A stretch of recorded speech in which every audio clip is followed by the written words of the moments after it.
Another Dooley Noted podcast comes to you from the Coach's Podcast Room at Spurrier's Gridiron Grill in Celebration Point. Okay, and welcome into another Dooley Noted podcast presented by Titan MRI from the Meldon Law Gator Studios. Coach Spurrier will be joining us a little bit later to talk about Florida, Georgia, one of his favorite topics because he did really well in it. On Thursday's show, we're going to get the Georgia perspective from one Buck Ballou, my good friend. He is a great guy. Obviously, you have a very painful memory of him if you're a Florida fan, and most of you are who watch it are. But we wanted to get Buck on, and of course, he does radio up there in Atlanta area. So look forward to talking to him. Really good guy. He's come down and played in my golf tournament and stuff. So that'll be the show on Thursday. Look forward to that. All right, let's get to our Process Service of Gainesville starting five, brought to you, of course, by the Process Service of Gainesville, Scott Hart, and the good people over there. We appreciate them for sponsoring the starting five. Let's get to it. We'll start off with one. I'm just going to indulge myself here a little bit. I want to tell you about the trip we just made to Washington, D.C. My wife's dad died 22 months ago, but it takes that long to get into Arlington Cemetery. And so he got in, and the ceremony was unbelievable. Full marching people marching us down. It was just incredible, the 21-gun salute. And you're sitting there, and planes are going overhead, and you're thinking about apparently the plane that hit the Pentagon on 9/11 went right over them, really low. And, man, you're sitting there wondering if people were there for a funeral. So we had that. Then we did the monument tour that my wife arranged for everybody. It was incredible. Moonlight monument tour. The Martin Luther King one blew me away. That was the coolest one. But everything was spectacular. We did we got a 2.5-hour tour of the Capitol. We actually got to go to the gallery and sit in the gallery, right, where they're making laws and stuff in the House. The guy who gave us a tour was a representative of I can't remember I can't remember her last name. Anyway, very nice of them to do that. And he's a Gator. He was the Gators are everywhere, man. He goes to school at Florida, but he's at an internship program from the Bob Graham Fund. So he'll be back in school this next semester, I guess. So anyway, I just wanted to ramble on about that. It was unbelievable, and the coolest thing was we're in the Capitol, and all of a sudden all these people come rushing towards us, and it's a senator walking to his office, and they're trying to get interviews with him and everything. And I just couldn't help myself. I just went, "Media boys." They didn't get the joke, obviously, but and we saw it twice. So we saw it with the interim speaker and another guy. I don't know who the other guy was. It was weird. It was unbelievable. Thank you for indulging me. Let's go on to number two. I think there is a game this weekend between Florida and Georgia. Georgia, the spread has dropped a ton, and it was set really high. And I think with Bowers being out and Florida winning their last game, and I think it's come down. I think it's like, it depends on where you look, 15, 14.5, which is about right. It was, I think, in the 24 range at one point in the preseason. But certainly, Florida's got a chance to win this game. It's a college football game, man. We just watched that Washington almost blew it in their game, and if not for a pick six, when it looked like they were going to lose the game, they would have. I mean, anything can happen. Obviously, Florida's going to have to play a clean game, and they're going to have to find a way to run the ball. Now, again, I think I'm always calling for creative running plays, and that pop pass, which is basically a running play, the reverses and stuff, they've had 2 weeks to look at your stuff, okay? You're going to have to come up with something really creative to be able to run the ball. But the bottom line is, it's Florida, Georgia. They write books about this game, as Coach Spurrier once said, and we'll get his thoughts on it in just a little bit. Number 3, Florida continues a recruiting momentum. Is it momentum or momentum? I think it's momentum or momentum would be a better way to put it. With the over the weekend, they get a defensive lineman, L.J. McCray from Daytona, 6'6", 260, considered the sixth best player in the country, 5-star. They keep it going. And I know a lot of you are saying, well, but if they lose to Georgia, they'll be able to keep these guys. Look, all this stuff that's being done to make players happy and to make it, it's still in the end going to come down to your NIL money. That's what it's going to come down to. And if a guy's very comfortable at your school who is committed there, and that's why he's committed, he feels good about where he's going, he knows he's going to be able to play right away, and he feels that he's seen Florida play 11 freshmen in every game this year, the most by far of any school in the country. And then you get and they come in with 1,000 more NIL a month or something. You might not go. You might not jump. We'll see how this class ends up, and we'll see what it produces. But it's certainly Billy Napier is living up to his rep and to what Florida hired him for, because that is why they got him. The number one reason was because they felt like he could recruit and that he had a plan to recruit, and that obviously they were in a bad spot because of what was left behind. Look, I still, how good a coach is he? I think he might be a pretty good coach. I don't know. I don't have that answer yet. He's at Florida now, 11 and I'm doing math quickly in my head, 11-9. That's not. I don't think you're getting on the Ring of Honor with that, okay? But I think, and if he loses to Georgia, it doesn't mean he's a bad coach either. But the bottom line is he needs to get some more wins, and he needs to. I think he needs to get to 7-5. So it means he needs to beat Arkansas next week. And by the way, the Arkansas game's a noon game, so those black helmets and black jerseys may not have been a great idea, guys. What if you get one of those unseasonably warm October days? No, it's actually November. So it'll be November. It's November 3rd, I think, right? So, but we have warm days in November. Anyway, they aren't going to have the same effect I think they would have had at night. You might have been able to disguise yourself, So anyway, let's move on from that. All right, number 4 on our process service of Gainesville starting 5. So I get home from this trip I'm on, and the first thing I do, I get the bags out of the car, get them all in so Karen can unpack everything, and I go to the TV and turn it on, and guess what? My cable's not working. And again, I'm not blaming Cox, but the box went dead for some reason. Sometimes that happens, the box goes out. But I could get it on another TV.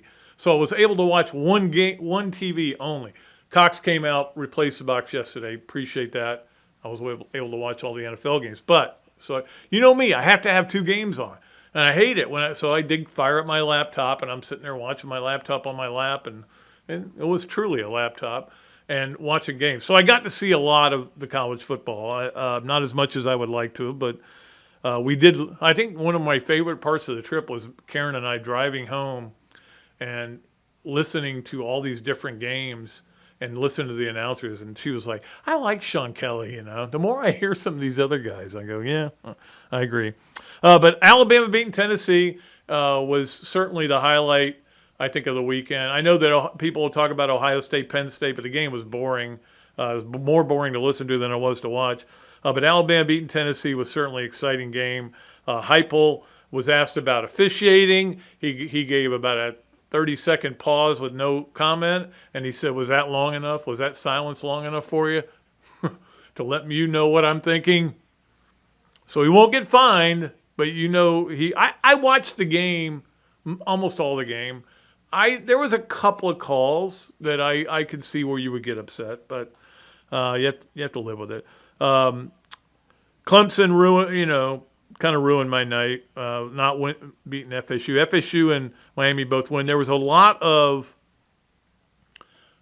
football this week, and I'm telling you, where I would just go, that's the worst call I've ever seen. And I'm talking about offensive coordinators. I mean, you'd have a 3rd and 2, and a guy would run the ball in the middle and get plugged. And I mean, the weird thing about college football is there's such a lack of creativity at times, and yet everybody goes for it on fourth down now all the time because these stupid analytics, it drives you nuts. Well, it says to go for it. If you go for 4th and 2, you're going to get it this percentage of the time, and you're going to win the game this percentage of the time. That has nothing to do with this moment in time, with this team, with the crowd that you're playing on, with everything, with how your quarterback feels, with how good your kicker is. None of it has anything to do with anything.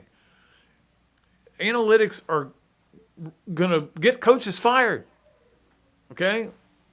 They already got one coach fired, and I'll tell you who that was in just a bit. Finally, number 5 on the process service of Gainesville starting 5.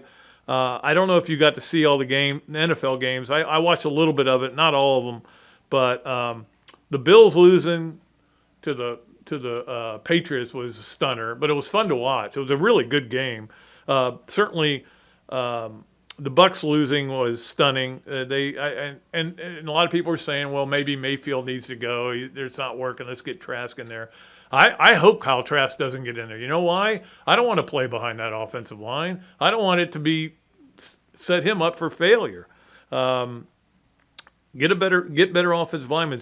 I don't know if you saw the Mahomes behind the back pass that was on purpose. That play, you got to watch. That should have been our play of the week, I think. But that was unbelievable. So a really interesting week in the NFL. A lot of upsets and surprises, but that's what the NFL is. Everybody's got 53 paid players, okay, and a lot paid coaches who study film and all these people that are working for them. It happens. NFL, you're going to see more upsets than ever. And I wrote a little thing for WRUF.com. I do the back nine for them, and a lot of people always come up to me and go, yeah, I missed the back nine. It's on the line. All you have to do is go look at it. It's on WRUF.com. But I wrote a little thing about how one thing about this weekend I took away was a Captain Obvious thing was how college football, crowds matter more in college football than any other sport. I really believe that. You see things happen, you see teams use the crowd to make a comeback, or you see teams that are, in a dogfight because they're on the road. You see that all the time. So anyway, I just think college football matters. I don't think it matters as much in the NFL because these are pros, man. They know what they're doing. They got the helmets with the earphones in them. They're good. I don't think it's as big a deal. I think college football is where it is the most. All right, that's going to do it for our process service of Gainesville starting 5. We'll go get Coach Spurrier and have him come in his own restaurant. And we'll talk to him. And, of course, Robbie Andrew will be on a little bit later for Yes, No, Where, Maybe. You are listening to or watching another duly noted podcast presented by Titan MRI from the Meldon Law Gator Studios. Process Service of Gainesville offers a rapid turnaround on affidavits of service for Gator lawyers locally and nationwide.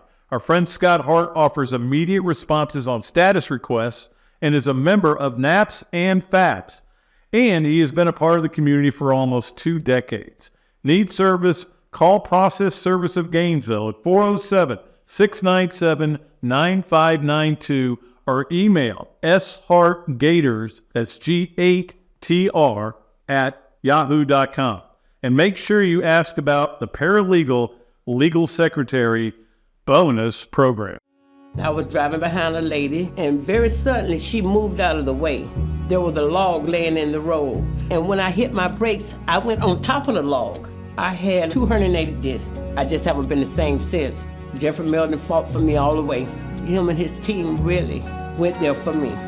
Throughout the whole lawsuit, he made sure that my bills was paid. It was never no whenever I called him and asked him for something. Call Meldon Law right now.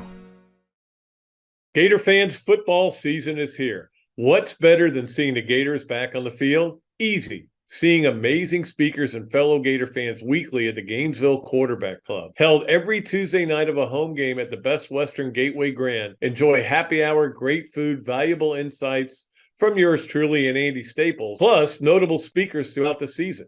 As the oldest Gator booster club in the world, Gainesville Quarterback Club gives you access to elite speakers like coaches, NCAA football insiders, Gator greats, and more. Share your passion for Gator football with hundreds of other members at weekly in-season meetings, home tailgates, and special events throughout the year. Join the Gainesville Quarterback Club today. Email the club at membership@quarterbackclub.org or visit thequarterbackclub.org. Or better yet, just give me a call and I'll get you to the right people. Thursday, November the 16th, come celebrate the release of our Spurrier's Gridiron Grill, Lugo's Risky Rum. This exclusive release features a special spread of our farm-to-table food, rum cocktails, raffles, and a meet and greet with me. Each ticket includes a bottle of Spurrier's Single Barrel Select Risky Rum. And I'll sign the bottle if you'd like. So get your ticket before they sell out at spurriers.com. Okay, and welcome back to another Dooley Noted podcast presented by Titan MRI from the Meldon Law Gator Studios. And, of course, Meldon Law also brings you Coach Steve Spurrier on Mondays for Meldon Monday. We always love having him on, especially during Georgia week, because I know that game is dear to your heart. Yeah, it is, Pat. That was a game when I got here way back in 1990. The Bulldogs sort of owned the Gators back in those days. Emmitt Smith, he lost all 3 times he played Georgia. He did. And then after that, we won, 11 out of 12, I guess. So we turned it around real quickly. We had a really good team that first year, the defense. In fact, Georgia had more punts than they had first downs. Oh. They punted 10 times and had 8 first downs. And offensively, we scored 38, but we should have scored more. We left a bunch on the table there. But anyway. I remember Alonzo Sullivan had a big touchdown catch in that game. That was the next year. That was 91. That was 91. Okay. That was 91. Yeah, he went down the sideline. Yeah, had a big play. That was a game Terrence Barber did his forward flip going in the end zone. But, we were a lot better than them then, and we could have beaten them by a little bit more, but still, I guess 38-7 left the Gator fans happy since the Bulldogs had won, I think, 15 of the last 20. So we got it turned around, and we had better teams than they did right through that era. And then we sort of had them thinking, how are we going to beat the Gators? The way we used to say, oh, man, we can't beat the Bulldogs, it seemed like. But anyway, should be a heck of a game this Saturday. Our guys hopefully are gaining some confidence to win against South Carolina. And, we play our best. Georgia, they've got their best player out. We certainly got a good chance. Well, you kept it going at South Carolina too. In fact, I think you may have the most wins against Georgia. Yeah, I do have the most wins. I got 16, and Shug Jordan, the Auburn coach who was there, I think 25 or so years at Auburn, he had 15, and I remember they wrote about it when we played them, I think 2013 at South Carolina, and we held on to beat them 38-35 that night. Let me ask you this, because everybody speculates about this. When you came here, how much of your wanting to beat Georgia and how important Georgia was just establishing a mindset, and how much of it was that they cost you in '66 in your Heisman year of winning the conference? Oh, a little bit of all that. Certainly, when I got here, some of our Gator people in administration and big super fans, they said we got to move the game out of Jacksonville. We can't beat them over there. Maybe if we go home and home, at least we can beat them half the time. And I said, wait a minute now, let me tell y'all exactly what this is. We get on the bus to go to Jacksonville. They have to fly down. There's a stadium there. It's called the Gator Bowl. It's not the Bulldog Bowl. It's the Gator Bowl. And if we can't beat them on our home turf, then we can't beat them anywhere. This is our advantage. And I told our players there, this is our advantage, man. The Gator Bowl, home turf, gee. And so anyway, I said, this would be like us going to Atlanta to play Georgia every year in a stadium called the Bulldog Bowl, because Atlanta's about 80 miles from Athens, just like here to Jacksonville. So once our fans say, well, how come we can't beat them? I said, because we don't play well enough or coach well enough. And we're going to start playing better and coaching better, and we'll start beating them. Simple as that. Yeah, well, it was very simple. I think I heard Shane on the radio. I think he threw 15 touchdown passes in that stadium because he had the spring game, three games when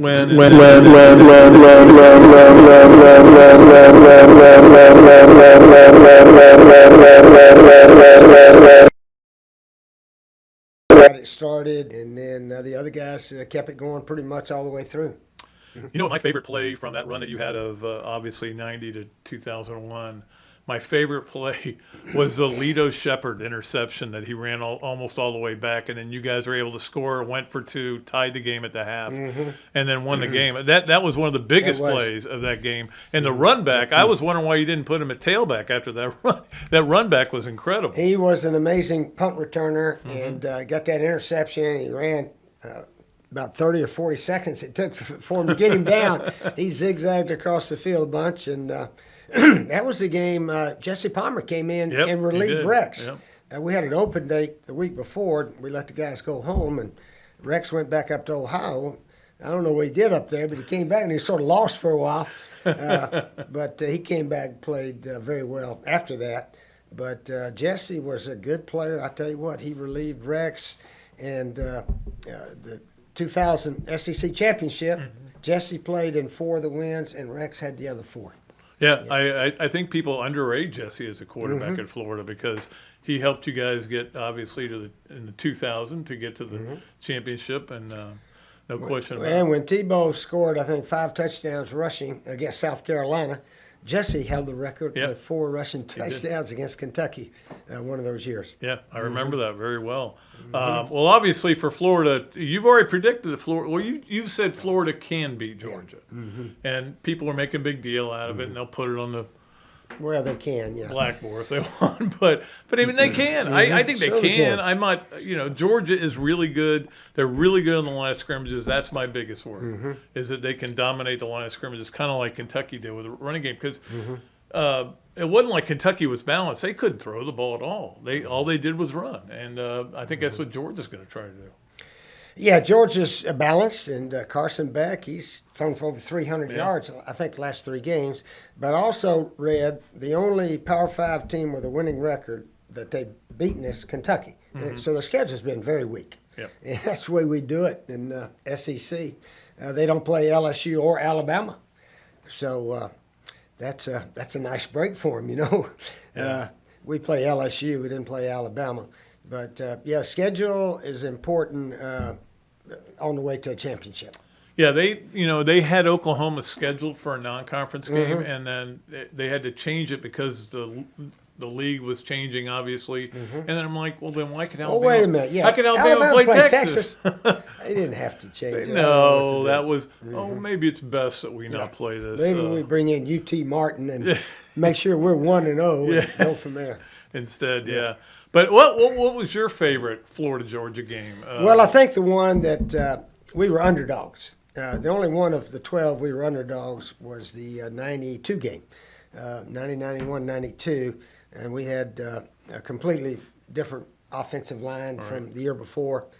And, of course, we lost 2 of our first 3 games, but we regrouped. And that was a game we won 26-24.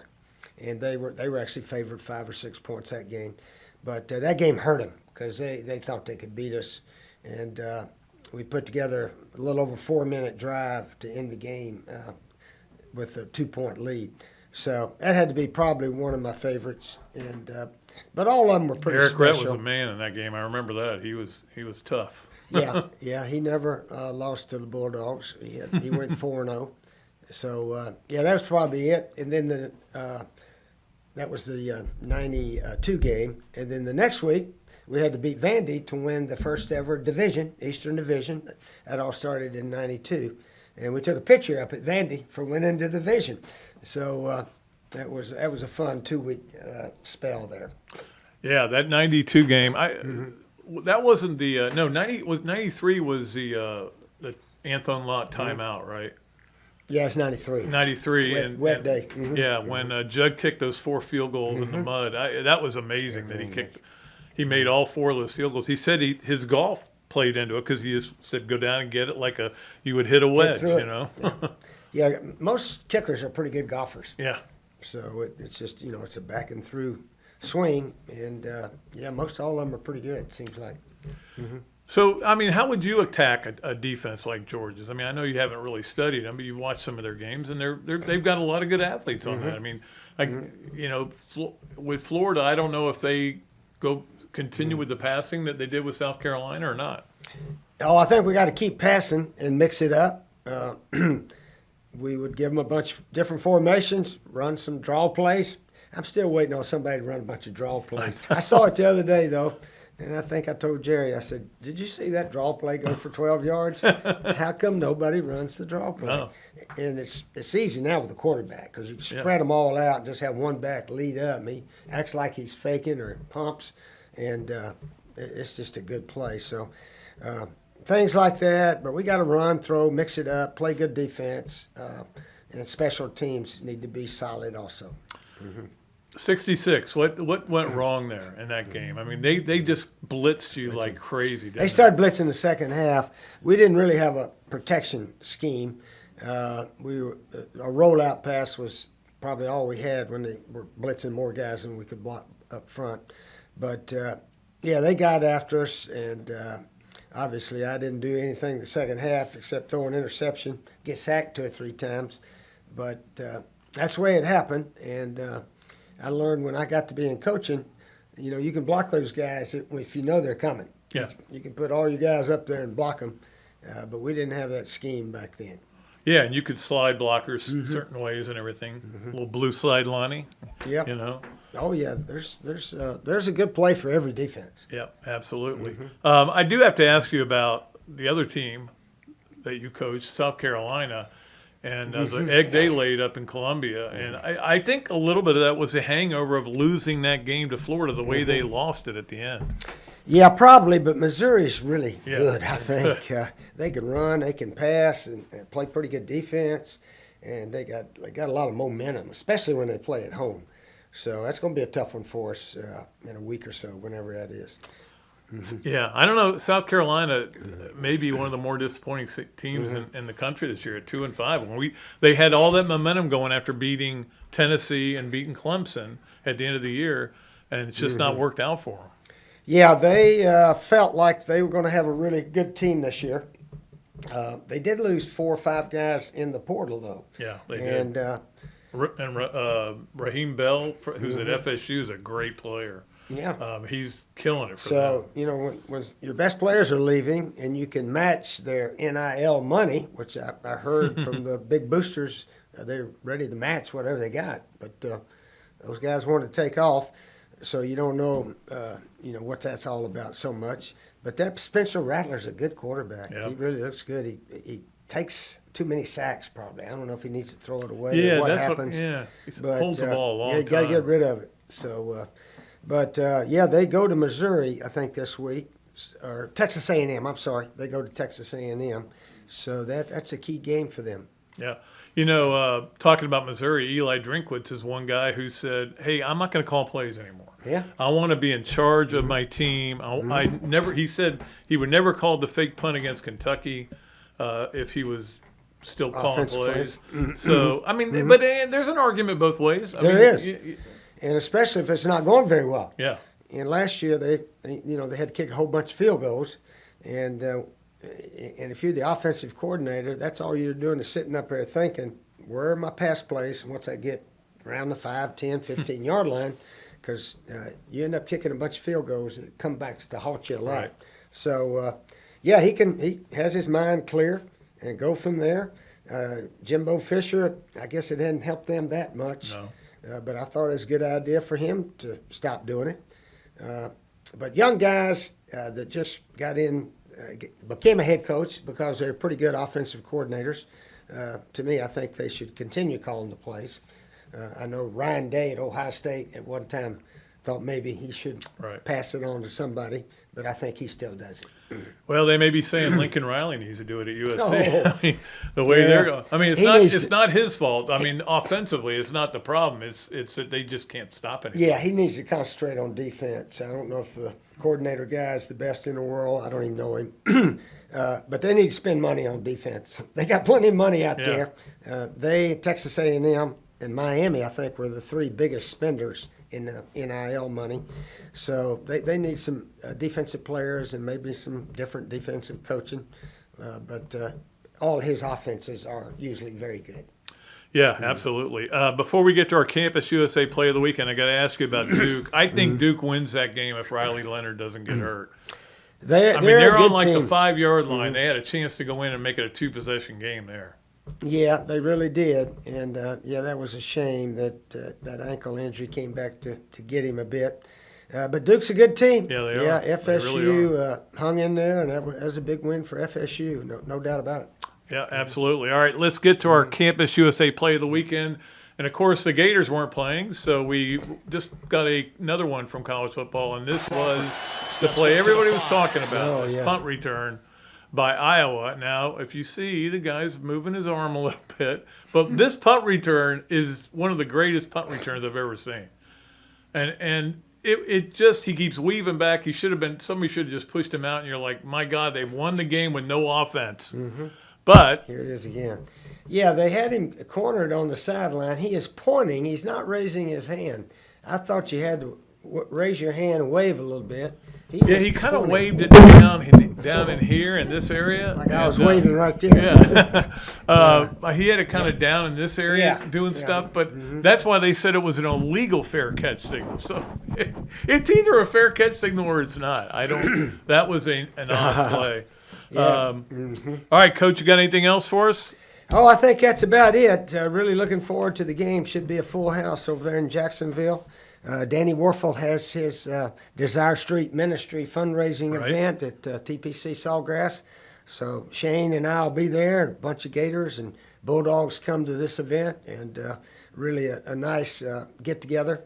Last year we were up in Georgia, Sea Island, Georgia. Right. And it was the first year without Coach Vince Dooley. Yeah. He was actually still alive at that time, but he had, I think it was COVID or whatever illness they said he had. But he's a wonderful guy. And this weekend, I think all the Bulldogs remember Coach Dooley.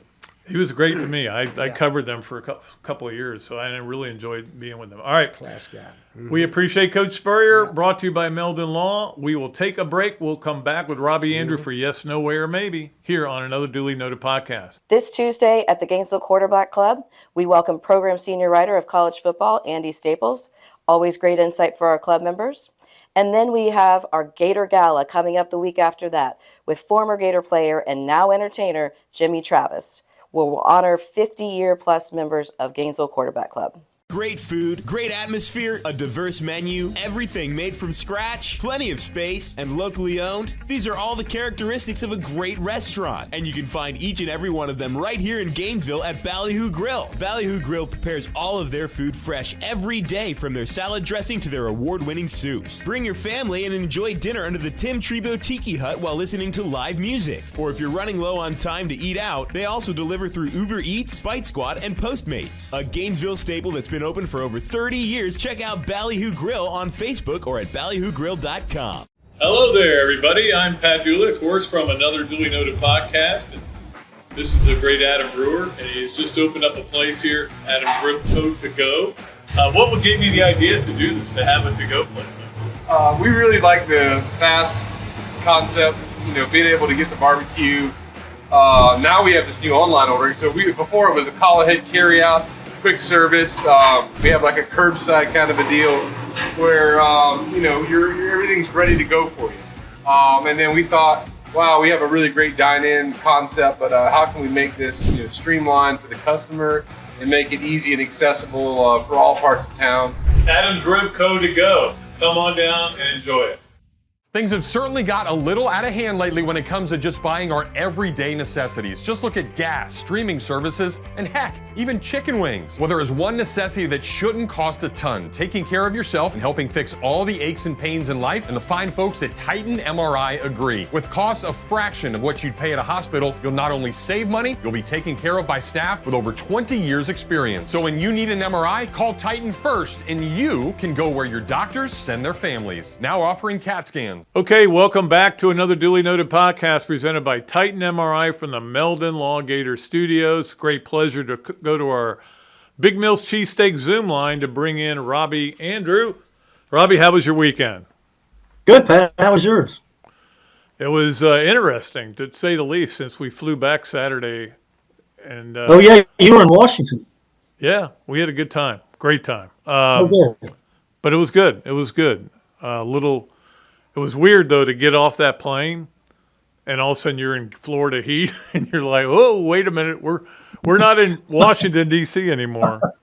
No. All right. As always, we play Yes, Nowhere, Maybe with Robbie Andrew, brought to you by Big Mill's Cheesesteak. Of course, if you go in there and say you listened to another Dooley Noted podcast or watched it, you get free fries with your order. Robbie, we'll start off with number 1 on Yes, Nowhere, Maybe. The most disappointing team in the country so far this year is South Carolina at 2-5.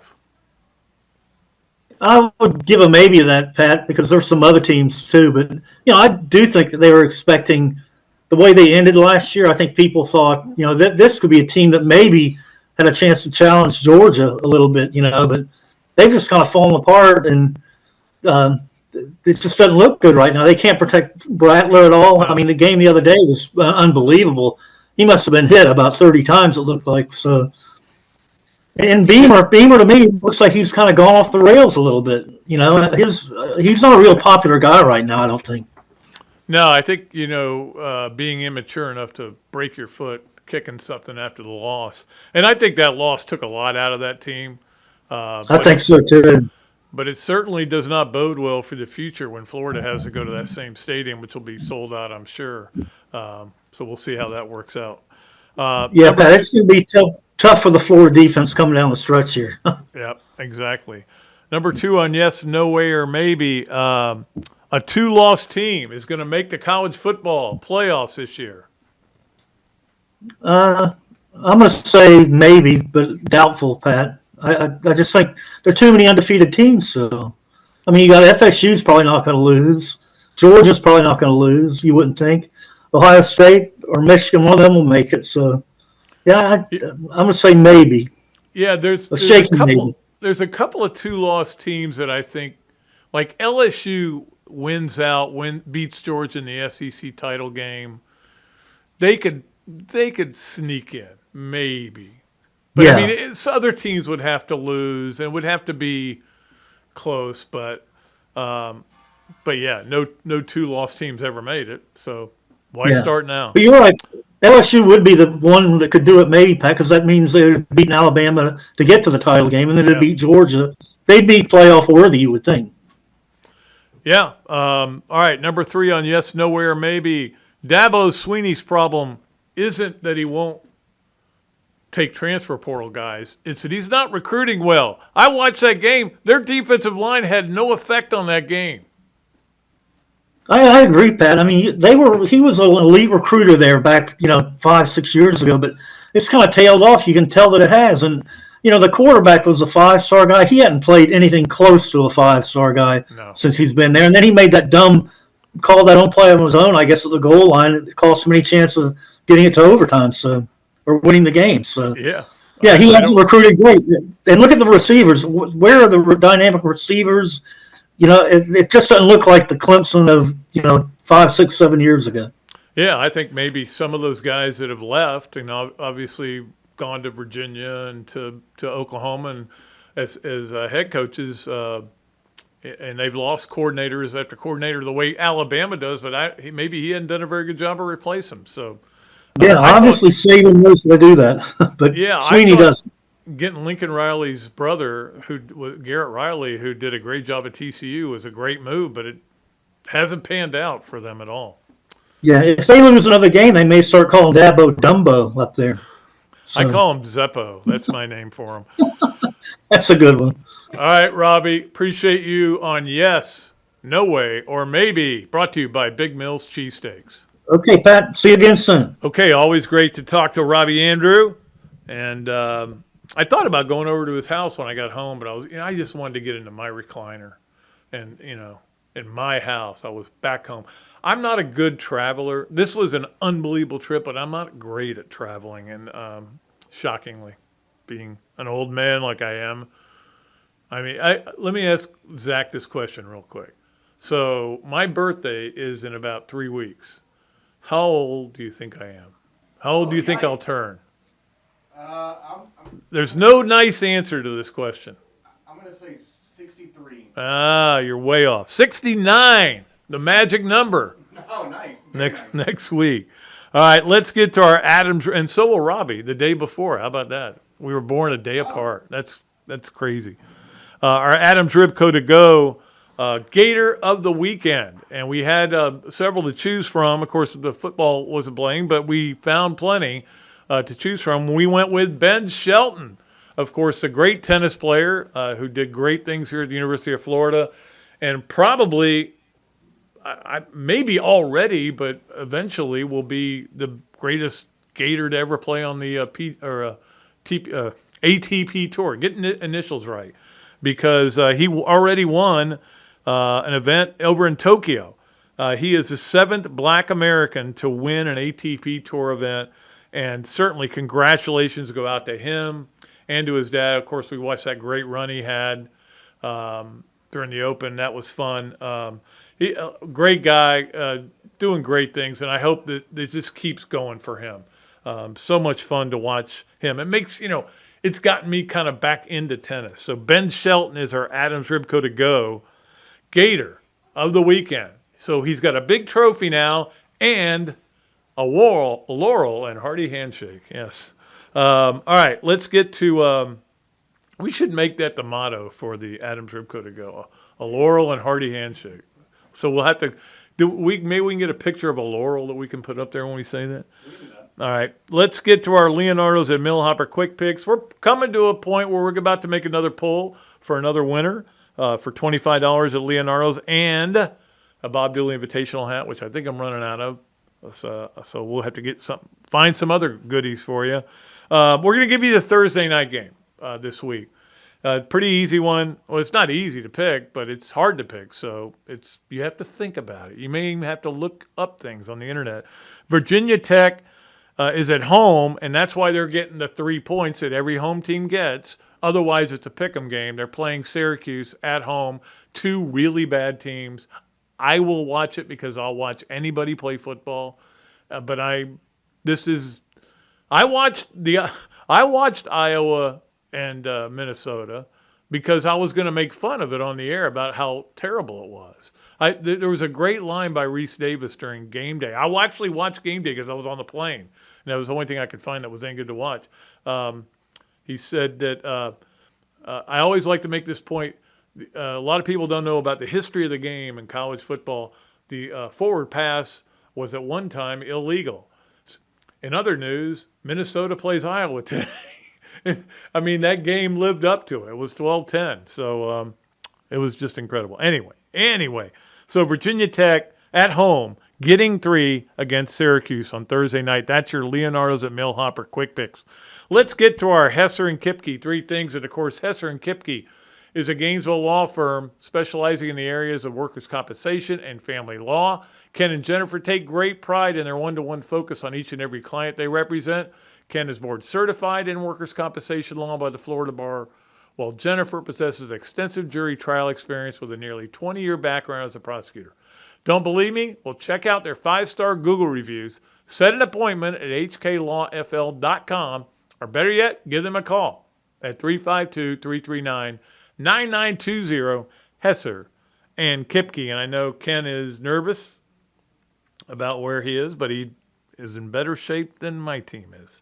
But he can get into the World Series tonight. Big Phillies fan. All right, number 1. Very interesting that we've already had a firing in college football, but it wasn't a head coach. It was an offensive coordinator.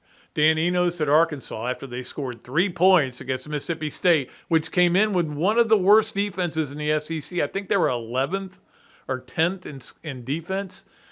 They scored 3 points, and they scored it right away off a turnover on a field goal out off of I think they turned it over right around the 30-yard line or 25-yard line. That was their only points of the game, and Dan Enos was let go. Now, Kenny Guyton, who used to be at Ohio State, is the interim offensive coordinator. And this obviously affects Florida, who plays Arkansas next week, because now you have to – I don't know if you know what's going to happen, what kind of offense they're going to run.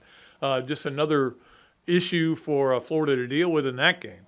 So you're going to be out there with black uniforms and black helmets, and an offensive coordinator, you have no idea what he's going to call. Be interesting to see how that goes.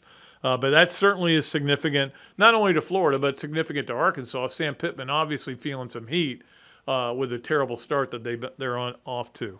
All right, let's get to number 2 on our Hesser and Kipke 3 things, and that is that the baseball playoffs, I haven't watched a whole lot. I will tell you, when we were on the road, it was great to have them. It was something to watch when you had downtime. You didn't have a lot of downtime, but when you had it, we watched a lot of it. But, it would be also, he struck him out. We got to go. We got to get on this cruise. We got to do this. So anyway, but watched a lot of it, and it was certainly, like my wife doesn't watch baseball at all during the year, but she loves playoff baseball. And so we'll get to the games that are on in a minute, the Swamp games of the week. But I enjoy. I loved it when it's a Saturday. I'll check the scores. Again, the Braves aren't playing. Okay, but there's nothing wrong with it if you watch baseball instead of football. There's nothing wrong with it. In fact, this weekend might be a time to do that because the games that really, other than Florida, Georgia, is probably there aren't a whole lot of great games. Anyway. All right, number 3 on Hesser and Kipke's 3 things.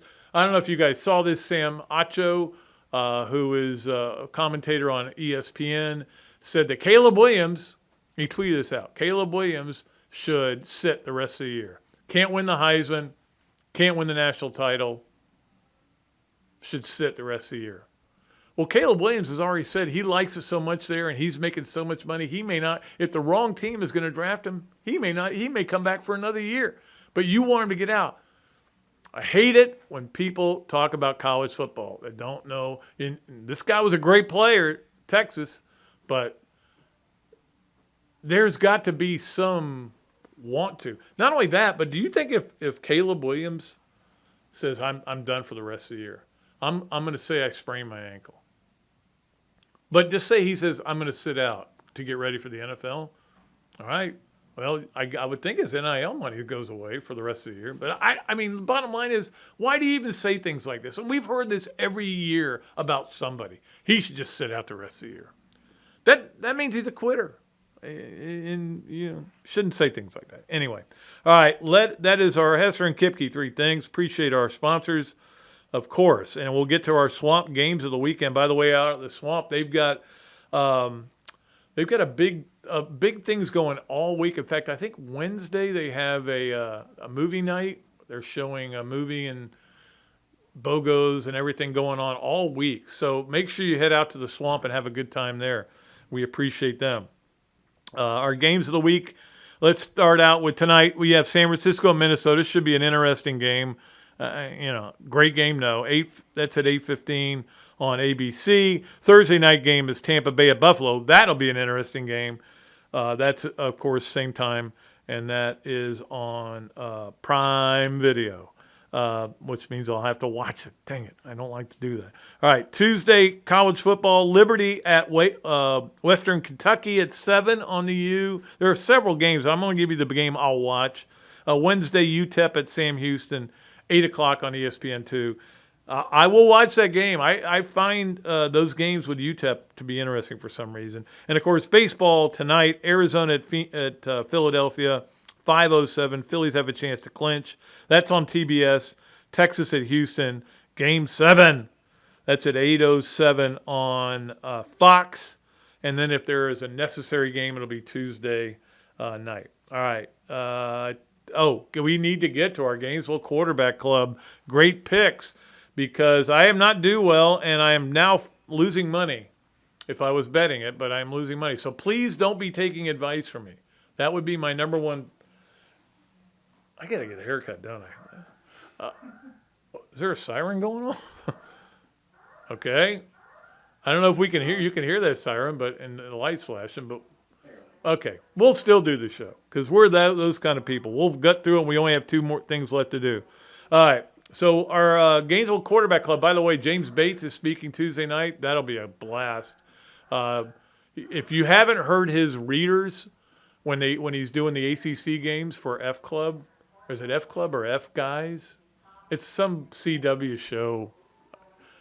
Anyway, They're hilarious. Like everything he does is hilarious. Love James Bates. So he'll be the speaker Tuesday night if you want to go there and join. It's a great idea. I will be there as well. All right, so I'm going to pick the 3 games. You always try to get the games before Saturday. Liberty at Western Kentucky. Western Kentucky's getting a 1.5 or giving a 1.5. I'm going to take the home team there. I'm going to take Syracuse. I'll take. They're getting a 1.5 against Virginia Tech. You would think I would go with the home crowd because Virginia Tech's usually a tough place to play, but nobody's had a hard time playing there. That is the Thursday night game. And then the other one, Georgia State at Georgia Southern. Georgia Southern is a 3-point favorite because they're the home team. So, but I'm going to stick with Georgia Southern there. Interesting game there. Not that interesting, and you probably don't care, but I do these. I'm trying to get back to 500. That's my only goal.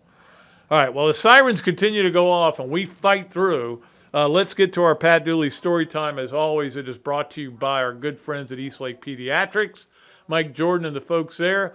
So this is a story that I was reminded of just because when you land at the Orlando airport and you're waiting for, we did off-site parking because it was cheaper, obviously.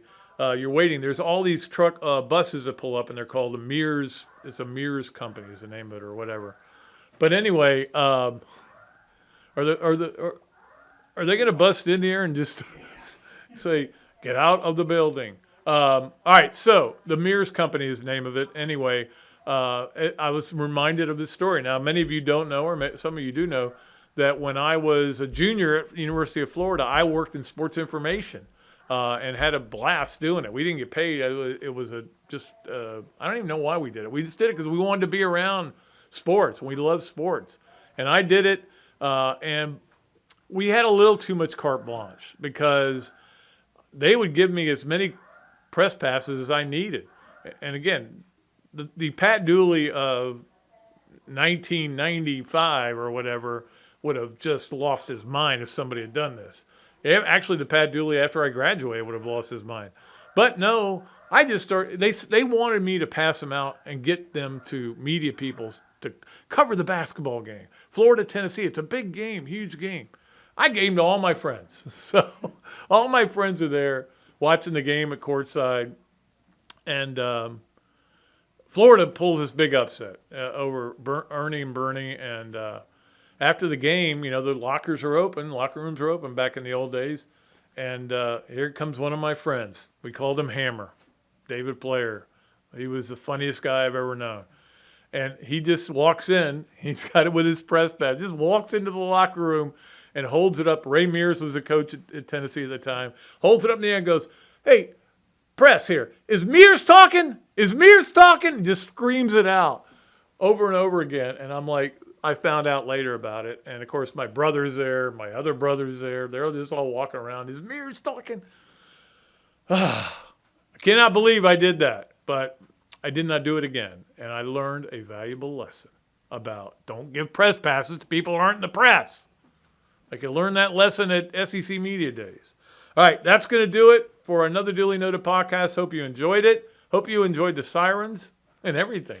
It was fun. We had a eventful show. Robbie Andrew and Steve Spurrier and sirens. They weren't really sirens. All right, that's going to do it, though. Appreciate Zach for everything he does. Don't forget, Thursday, Buck Bellew will tell us all about Georgia and what it means to have Brock Bowers out.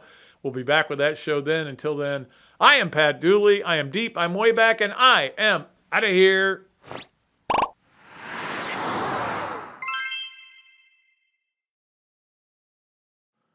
Another Duly Noted podcast comes to you from the Coach's Podcast Room at Spurrier's Gridiron Grill and Celebration Point. You can watch and listen to us on Facebook and YouTube for every podcast that we do on Mondays and Fridays at 2 o'clock. Listen to the podcast whenever on Apple Podcasts, Spotify, Google Podcasts, Overcast, any of the other 39 platforms where you can find this podcast or your favorite podcast. Remember to like, follow, and subscribe. If you have any questions or comments, leave them in the comments section below or call me if you want to do some advertising at 352-317-3444.